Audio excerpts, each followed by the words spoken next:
Dome. We are live at the SEC Fanfare festivities. Welcome to SEC TV. I'm John, and I'm joined by my co-host Vanya. It's the Arkansas Razorbacks from the West taking on the Eastern Division champions, the Florida Gators. These two teams met in the 1995 title game, with the Gators beating the Hogs 34-3. Urban Meyer leads a versatile Florida offensive attack into the Georgia Dome, featuring quarterback Chris Leak. The senior signal caller has thrown for more than 2,500 yards and 21 touchdowns this season and is looking to add an SEC title to his already impressive resume. On the defensive side, the Gators enter the game with the SEC's top-scoring defense.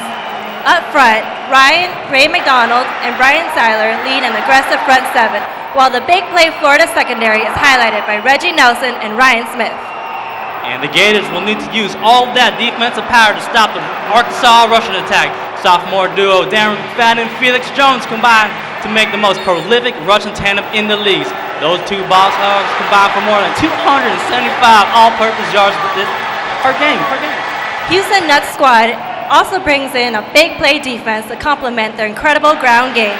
Oh, it's going to be a great game out there. But we've run out of time for this edition of SEC TV. I'm John Trinidad. And I'm Vanya Wen, and we'll see you down the road. Go Gators!